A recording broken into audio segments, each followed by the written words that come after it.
All right, fam, we're back today, and I figured I'd let you guys know I went in for sinus surgery. I went in and broke my nose and did a bunch of work to it so I can breathe out my nose again, which is really, really neat. Hopefully I won't be mouth breathing in your videos as much as I used to.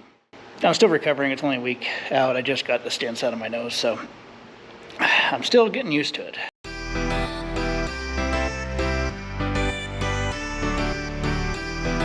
But today we're working on Rowdy's Derby transmission, 727, and it had weakened up on the reverse, and we'll go through it together and we'll find out why it did it.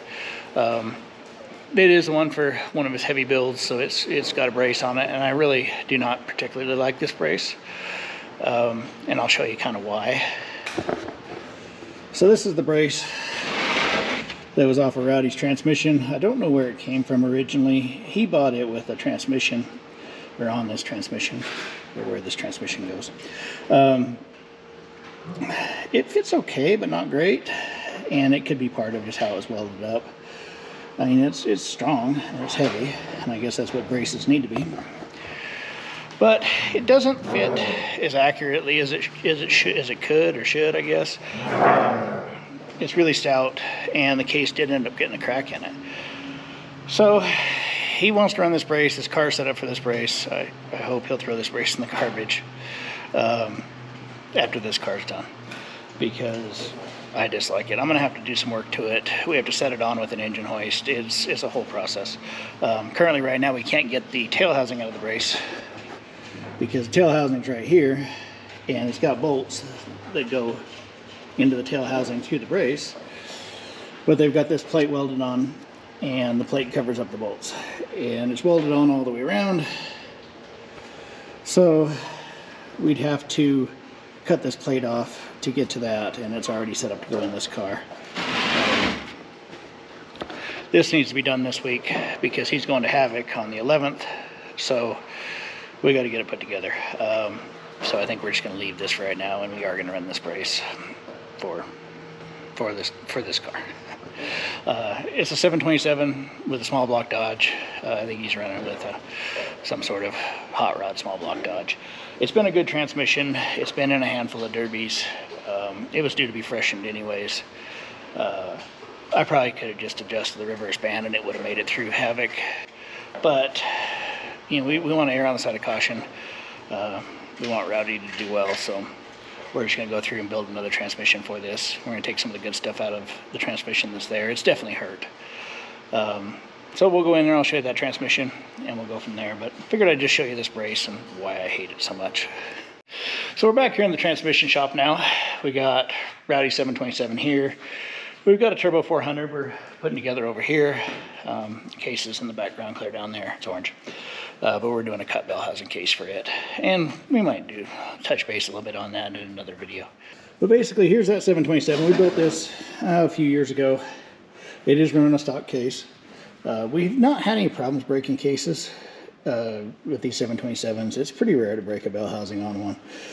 And both Dave and Rowdy run them. Well, the whole Burns family can run them and have run them. And we haven't had too much problem with the 727, but they do have a really thick bell housing. So they're not too big of a deal. But if you look at it right here, there's a big old crack. And so the bell is cracked here. Everything else looks really good. Now, as good as can be. I did notice when we were pulling the pan to drain it that it has been patched right here with some JB Weld or epoxy or whatever. My guess is it's got another crack right here. As we can see, the crack here, it runs down here and then heads up.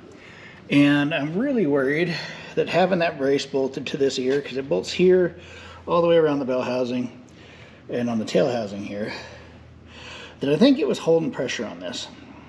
And it shouldn't crack here with a brace on it, and it definitely shouldn't crack here with a brace on it. And so I don't think the brace fits well enough. Yeah, you can see right here that crack coming up. I think the brace was holding pressure up on this, because you can see it's pushed in. And I think the brace has actually broke this transmission. Like I said, I don't think the brace fits as well as it should. That's my opinion. It's kind of a pain in the butt to put on, and it doesn't line up very well with the tail housing bolts, like these bolts right here. Where it bolts in here, these bolts are not quite in alignment. Like, they're a little bit off. They're not bad. But when I took this brace off this transmission originally and built it for Rowdy, these holes were all stripped. And so we went in and helicoiled all of them. I pretty much figured that when we took this brace off, we'd have to, since I had a helicoil them before, we'd pretty much have to throw this case in the garbage, because these holes didn't line up quite perfect. And with the brace, everything has to line up really, really good and have no gap, but line up really well. So I have a feeling this bolt here was fighting with the rest of the bolts, and it made this crack right here because it was twisting it in. We'll have to look at it closer when we go to put it on another transmission to see if that's the case, and we may have to weld a washer in it to take up the slack on that on the next case. There's definitely enough tolerance in these cases. These ears were never... Hey! These ears were never designed to be a mount, and they're good, and it helps. But I don't know how close the tolerances really are on whether the ears are exactly the same every time. They're not machined. So I would assume we're kind of a weakness. Like, these are just for building purposes. Like, you put a clamp on it and it holds this case while you build the transmission. They were never really designed for a brace. But we'll find out. Like I said, I'm not a big fan of this brace. But other than that, I mean, it's dirty. It's been through derbies. Rowdy keeps the motor and transmission combo together, and he'll pull it out of one car, put it into the next car, run it, do that sort of deal. I'd like to freshen them up probably every year, just because I'd like to be able to see in them, find problems, solve them before they happen. But a lot of times it gets a little hectic and a little stressful, and you know, different motor combinations are making it into different stuff. Transmissions sometimes get swapped between combinations. This is the only short shaft combination that we've built so far, and it's one that Rowdy runs. So we had to put another short shaft combination together so he can get to Havoc and finish off the car. So we're going to pull this thing apart, and we're going to find out together what it's like. The other thing worth noting, I don't know where, but one of these fittings could be broke as well. I guess that's what took him out of the last derby, was he shut it down for a red flag and looked down and realized he'd been sprayed with tranny fluid. And so I don't know, this one looks a little crookedy, but I think one of them is cracked somewhere, or one of his lines or something. I'd say they're more likely to be cracked on the fittings than they are the lines. But we'll have to look at it over really close. We don't run park in any of the Burns cars. Basically, park is just another neutral. We don't run a parking pawl. It keeps them from kitchen park. Some drivers like it, some drivers don't. You know, it's just a personal preference thing. The other personal preference thing that is different between drivers is whether or not we have a screw-in dipstick. This one has a regular dipstick in it, and I'm not as big a fan of a regular dipstick on derby cars. It does make it a little more convenient to fill, kinda, but basically I'm a fan of threading this and plugging it, and then when you go to fill it, you fill it up to, you know, basically the top of the oil pan where you can see down in there where the case ends, and then you fire it up, and then you fill it up until basically it runs out. I mean, you want it to be at the top of the pan with it running, but if you fill it up till it runs out, it ain't gonna hurt nothing anyways. And then you put the plug back in it, and you don't have to worry about a leak here, and it definitely has been leaking here. I think that's where a lot of the oil film that is on here, plus he did break a line. So I think the next one we're gonna put together, Rowdy is really good about the plugs. He likes them.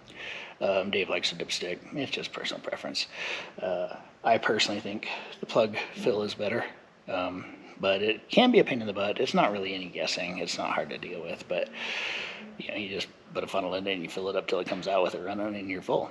So it's not the end of the world either way. Like I say, it's personal preference. But the case is broke. It's going in the garbage. We got another case, another transmission we're pulling down to get a case. What else is there? We'll see what's broke in this. There's definitely some stuff broke in it. the reverse band, lower reverse band is definitely out of adjustment in it. So it did have some slip in reverse. Low is a little bit taken up different.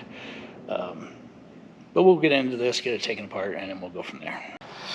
All right, so I'm gonna pull this thing apart and see what it looks like inside.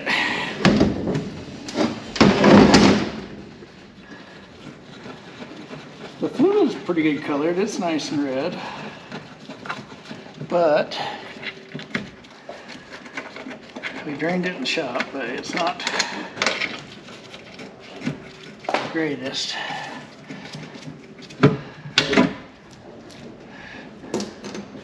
Inside the pan,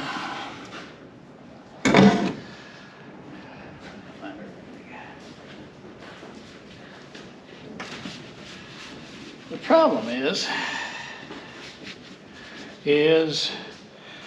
we've got material in the pan.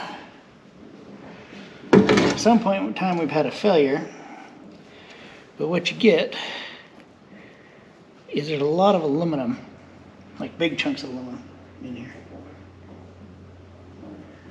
And there definitely should not be. The magnet doesn't have a crazy amount of steel on it, or metal on it. Like it's goobery, but it's not that bad. Especially for a derby transmission. We've got something coming apart in here that is aluminum. And that's not a very good thing.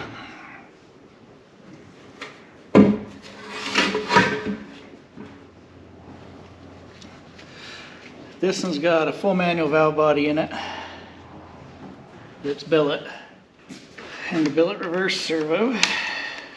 And a few other things like a Kevlar bands. I don't think this thing has red clutches in it.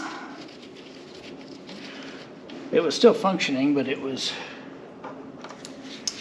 slipping in reverse. And we will look that over here in just a minute. Get the filter pulled off of it. We can see some of the metal flakes in the filter up in here too. But it's aluminum and not steel.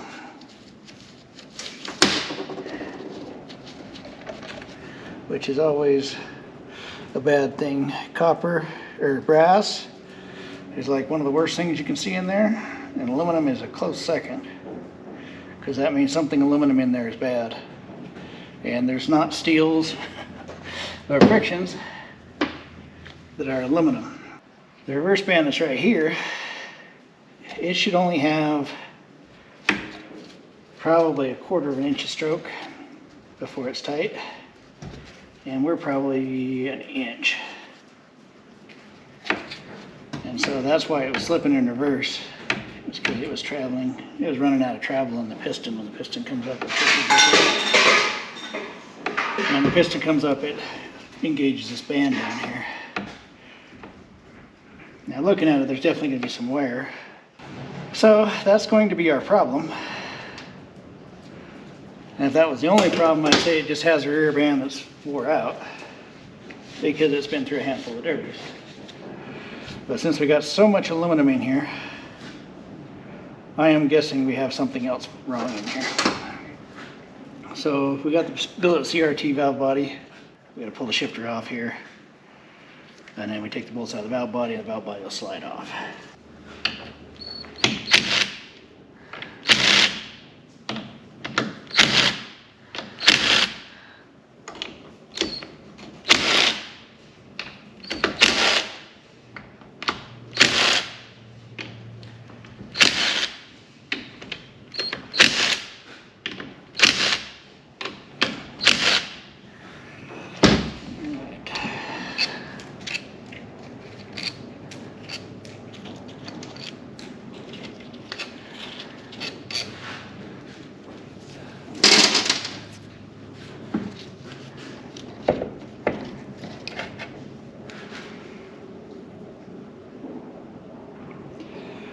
See a whole lot of problem in there.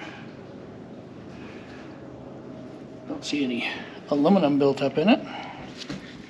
Now we can see the inside of the transmission here. See all the drums and stuff. You can get a look and see what that band looks like. It looks like it's worn out.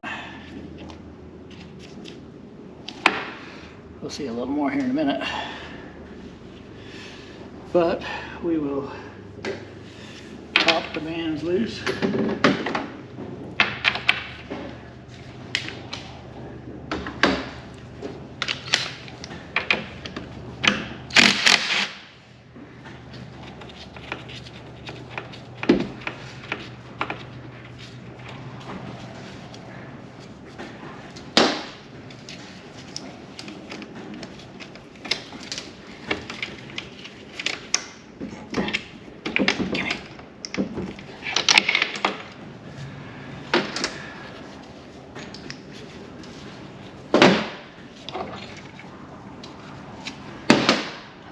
Band strip hardware.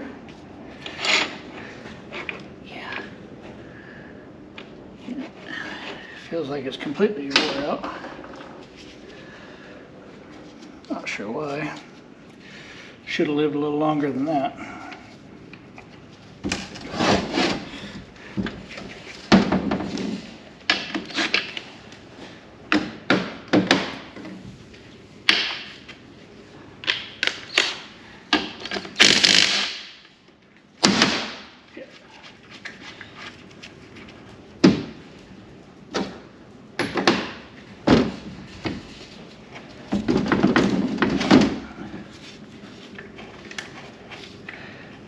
There's a lot of pieces in this front band that can fall everywhere. It's not a big deal because this thing come all the way apart. We've got 2 band struts in it that we need to keep track of. So there's not going to be any wear on this band because it never gets used. We could do away with it, but it don't matter. Every now and then they may run into a situation where that's a thing.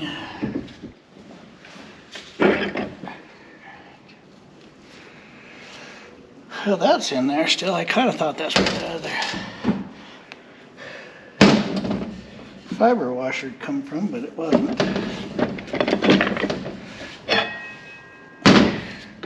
This clutch pack stuff, that one can fail. We'll check that one here in a minute. And there's an awesome snap ring that's a pain in the butt. There.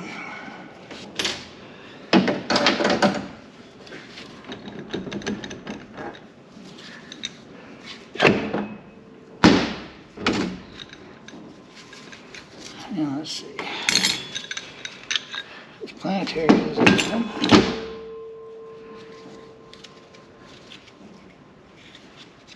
I don't see nothing too exotic in there. It's got all the thrust washers. I don't think that's where our aluminum come from at all.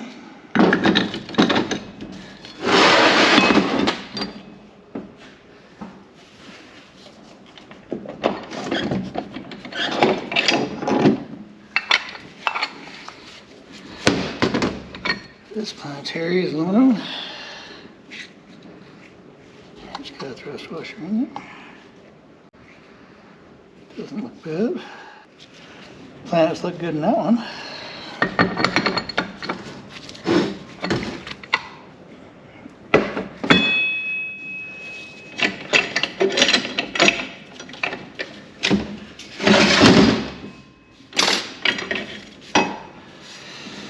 This is the lower reverse band, and it's Kevlar, and it's pretty much non-existent. Not sure why.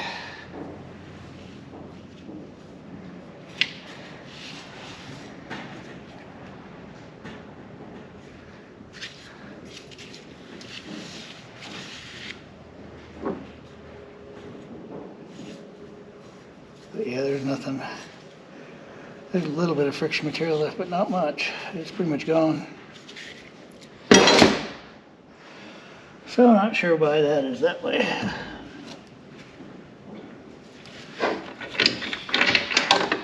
And that's the low reverse band strut. And it has to go in first when you're putting one together.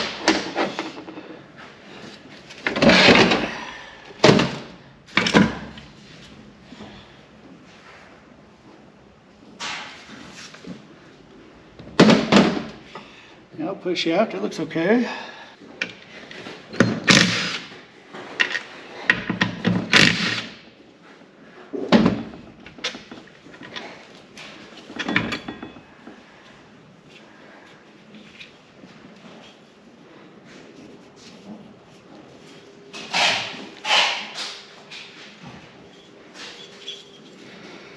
That looks a little funny.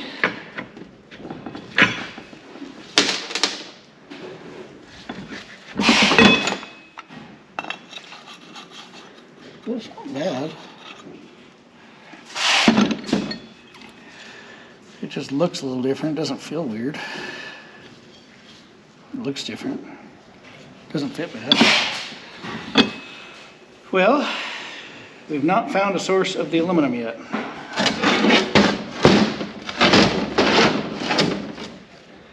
Which is really crazy.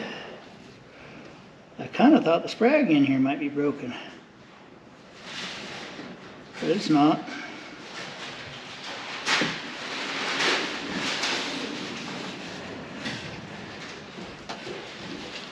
I don't know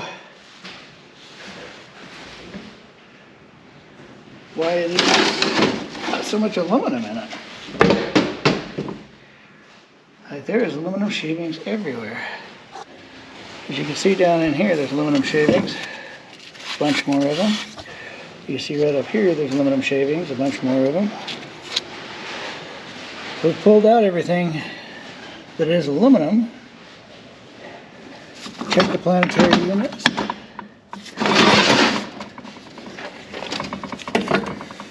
That's got a Kevlar band in it. That's okay.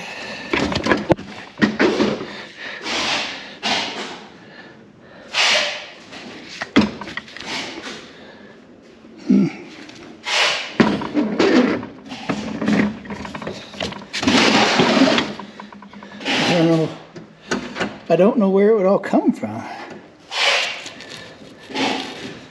It's like somebody dumped a handful of aluminum shavings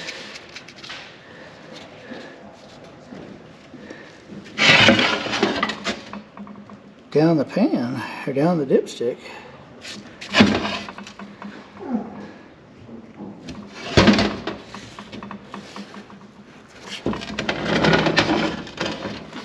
There's nowhere it could have come from.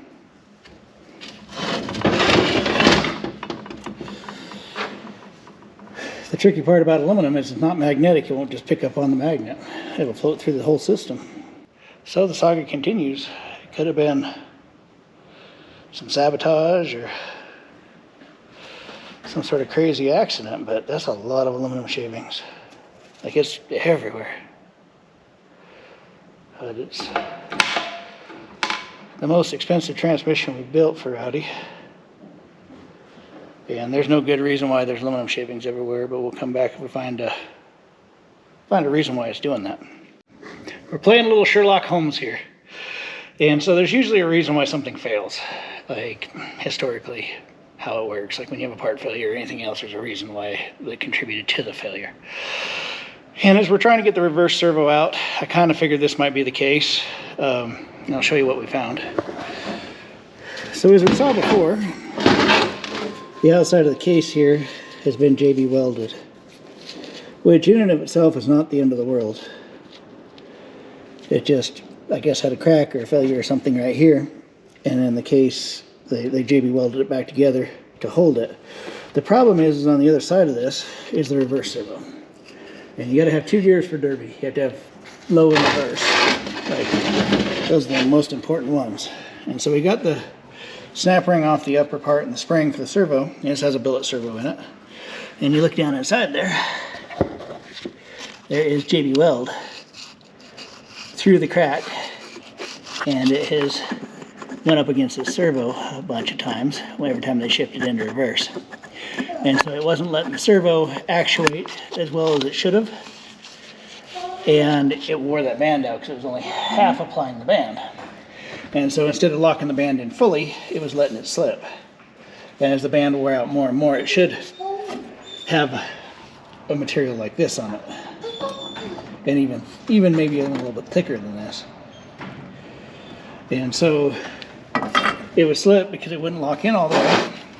And so it let that wear. And that's okay until we run completely out of stroke.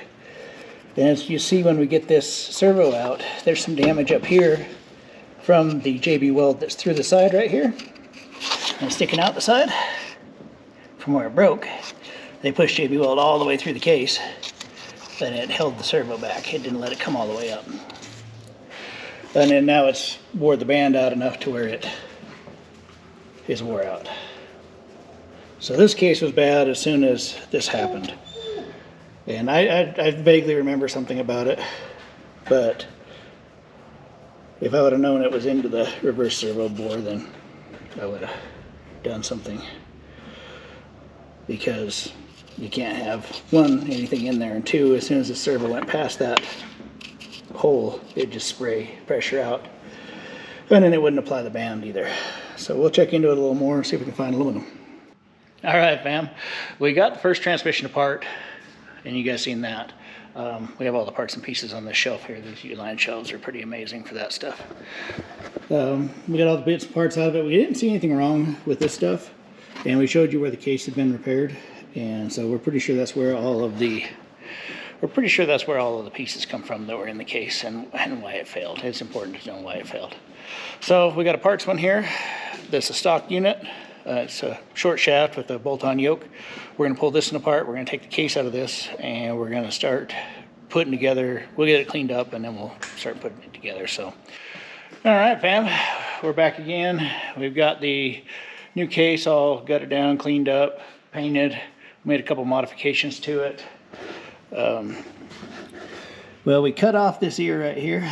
He had an ear like this on it, and we cut it off because it did get hit and broken the last time. And then to clear the brace, we had to cut off this standoff or mount right there. All right, fam, we're back in the shop again. We got the transmission together. We are putting the cradle on it now. No big deal on the transmission. It had a forward clutch pack that was bad in it. It had a rear band or low reverse band that was bad in it. Replaced it with good stuff.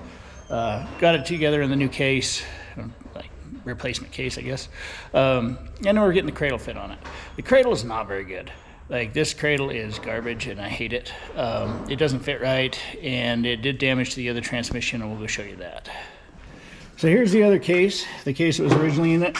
You guys can see, we washed this up in the parts washer, but as you can see here, here's the part that was broke out.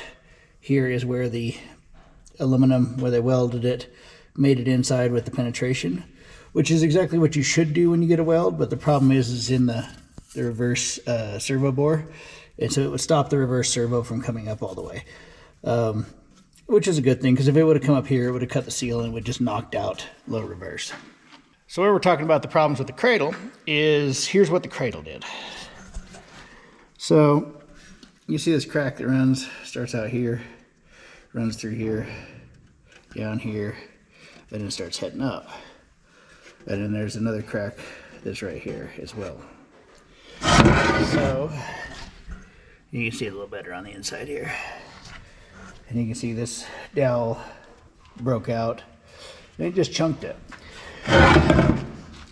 And the problem with it was, with the cradle, was that it was pulling up on this ear, and it didn't line up with these holes. It had stripped these holes previously. I'd helicoiled all of them.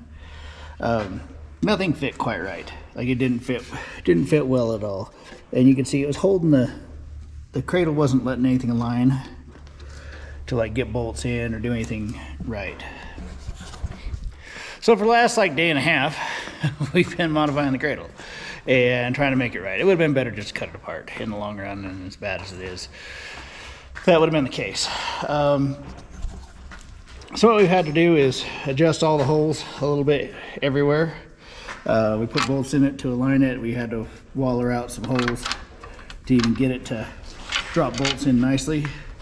And you can see each hole that we got marks by, we have marks to where we gotta move the hole over a little bit. And that one was this way, this one was that way. That sort of deal. The other thing is like right now, this tab back here, the ear of the transmission is not sitting on this cradle. So if I tighten this down, it's going to torque up on that ear. And we don't want to do that, because this side right here, it was a ways off. And so it pried on that ear and put stress on it, and it tried to break it, tried to pull it off, and that's why it cracked right up through here. So we had to cut this one off, move it down, probably not quite a quarter inch, maybe 3/8 of an inch, something like that. Or not 3/8 of an inch, like, I don't know, maybe 3/16 of an inch, something like that. And so we moved it, repositioned it. It was actually lower and it went onto the bottom side of this, but I didn't like how it fit. So we moved it up higher and then got it up on the top side so that it's not, so they're both on the top side and it's not torquing the transmission. So we've had this cradle off and on like 15 times. We've modified everything, had to grind the pan rail down right here. And as you can see, it doesn't fit too tight. This should be sitting on that flange. It doesn't do it. And then right here, I finally got a little bit of gap in between the plate and the pan rail. Like I said, there's better products out there. I think NLR makes a really nice one. I recommend it. This cradle, if the car wasn't built for it, we'd cut this thing up and throw it in the garbage. Just because I dislike how it fits. It doesn't fit very well at all. When I get the transmission down off this cart, I will show you exactly why also. So I'll bring it back here in a minute. All right, we got everything tight on this cradle now. We got all these bolts tight. These are bare to get to down in here. And then we got our ear bolts tight. And all of these bolts that I got for lining it up fit in there nicely now. And everything fits good. Cradle's bolted on. Now we can get this off this cart. We can get it off the cart now, set it on the ground. And then, let's see here. I gotta tighten up the rear yoke right here. And then we'll set it on the ground. And it should be pretty close to being done, but I'll show you exactly why I don't like the cradle. We're back. We got the cradle on the ground, or the transmission and the cradle on the ground. It's heavy. The cradle weighs probably near 100 pounds all by itself. It doesn't fit too bad, I guess, but it doesn't fit great either. The big hang up I got is like it doesn't fit tight. This isn't bad right here, but you see down here, it's a ways off the bell housing right there. And this side, if you look at it, it fits reasonably tight in here. It's pretty close, and it gets further away. You can see a gap there. It gets further away, there's a gap there. And then it's back to hitting right here. But it just doesn't support it as well as you'd like it to. So that's kind of my big gripe about it. Nothing fits really tight, as tight as I think a cradle should fit. I don't know. I know that it broke the last one, so I mean, if a cradle's breaking your transmission, it kind of defeats the purpose of running a cradle. But it'll be what it is. It's got Halloween Havoc Derby on it, and then after that, it can, hopefully the cradle can go in the garbage. Or it's gonna need to be cut apart and fixed. So I guess that's about it for today. It's Saturday, so I'm out here on my day off, and I gotta call up Rowdy and have him come out and get this thing. I gotta grab the torque converter too. So I think we're gonna be done. I'm gonna call up Rowdy, see when he wants to come out and do this, and then we'll go from there. So till the next video, thanks for watching.